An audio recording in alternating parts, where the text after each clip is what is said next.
Hello everyone. तो आज का हमारा टॉपिक ऑफ डिस्कशन रहेगा सीटेट एग्जाम, जो कि दिसंबर में ही बोल रहे हैं कि दिसंबर में हो जाता है एग्जाम।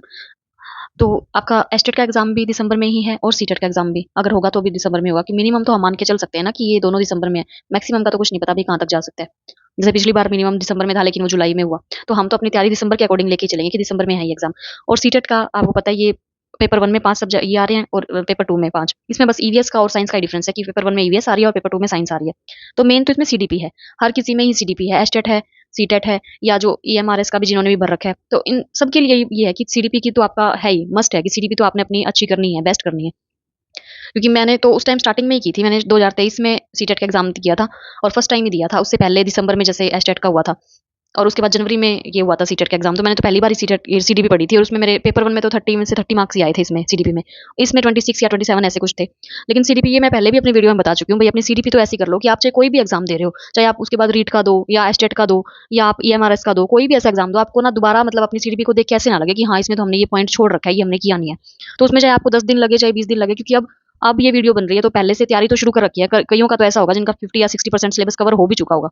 तो उसमें बस यही है कि अपने सीटीपी को तो नोट्स में ऐसे ही बना लो कि कोई भी एग्जाम आ रहा है ना उसमें मेन जो रोल है वो तो है ही सीटीपी का। थ्योरीज वगैरह होगी, ये सब तो आपकी ऐसी होनी चाहिए। तो आप कोई भी एग्जाम दो ना, उसमें आपको ये ना लगे कि हाँ ये चीज हमने छोड़ रखी है, कि कोई भी वैसे ही देख ली चलती वीडियो कि हाँ इसमें ये कवर हो गया, इसमें ये अपने टॉपिक वाइज करो आप।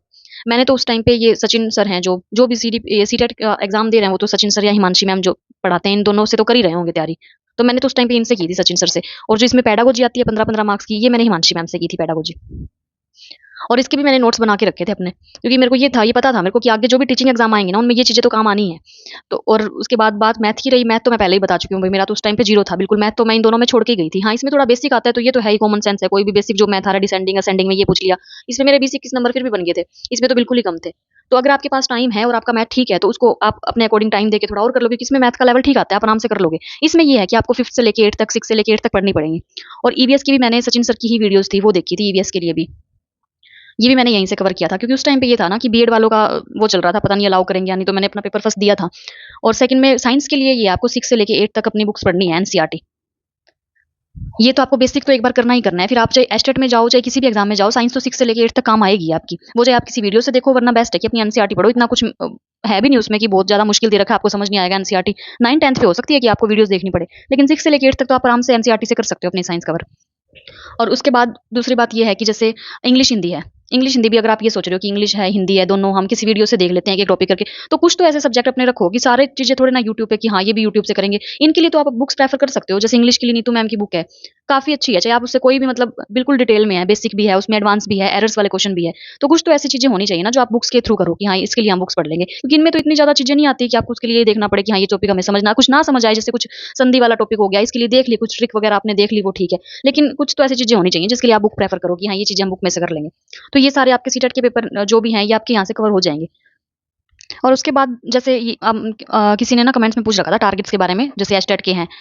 तो भाई देखो, मैं सोच तो रही हूँ कि स्टार्ट करना कि जैसे 10-12 दिन हम देखते हैं ट्राई करके कि जैसे टारगेट का आपको प्रोवाइड करवा के।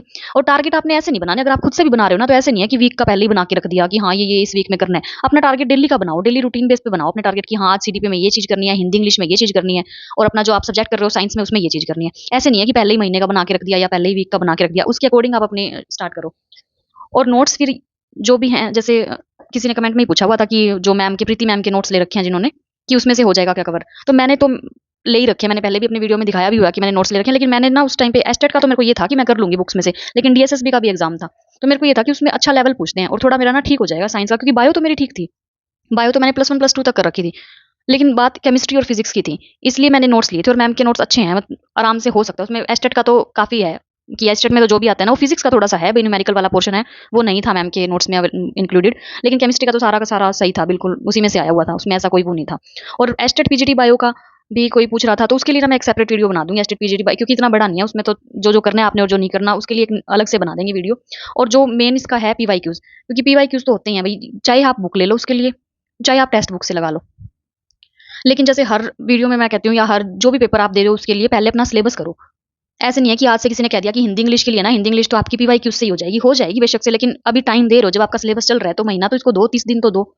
अभी से जरूरी थोड़ा ना कि एक दिन में, बाद में तो आपका सिलेबस हो जाएगा ना, तो दिन में 2-2 3-3 पेपर लगा लेना। लेकिन पहले अपना सिलेबस थोड़ा बहुत इतना कंप्लीट कर लो कि मोर देन हाफ तो आपका सिलेबस कंप्लीट हो जाए। उसके बाद चाहे आप बुक ले लो। मैंने भी सीटेट की एक प्रीवियस ईयर की बुक ली हुई थी, लेकिन मैंने उसमें से किया नहीं। क्योंकि मेरे को टेस्ट बुक पे मिल गए थे और फिर मैंने बाद में लास्ट के शायद 10 दिन मैंने टेस्ट लगाए थे और मेरे हर पेपर में 100 मतलब 100 प्लस ही नंबर बन रहे थे। तब मेरे को पता लग गया था कि हाँ, मतलब इतने लेवल की तैयारी होगी और मैंने तो सिर्फ की 15 दिन थी, क्योंकि उससे पहले एस्टेट का था वो मेरा हुआ नहीं था। मैंने देख ली थी आंसर की जल्दी आ जाती है उसकी जैसे, तो मैंने देख ली थी कि ये मेरा नहीं होगा। तो मैंने सोच लिया था कि इसकी जो तैयारी है ना, ये आगे में सीटेट में एग्जाम होने वाला है 15-20 दिन में, तो सीटेट में लगाऊंगी।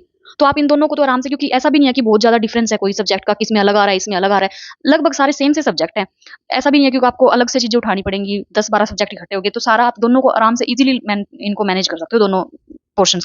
तो ये था हमारा कंप्लीट एस्टेट और सीटेट के बारे में। अगर फिर भी आपका कोई डाउट रह जाता है तो आप कमेंट सेक्शन में बता देना। नेक्स्ट वीडियो आपकी उस पे आ जाएगी। एक जो पीजीटी बायो है उस पे मैं 1-2 दिन में वीडियो बना दूंगी कि आपने पीजीटी बायो एस्टेट है चाहे ईएमआरएस है वो आपने कहाँ से करनी है। Thank you.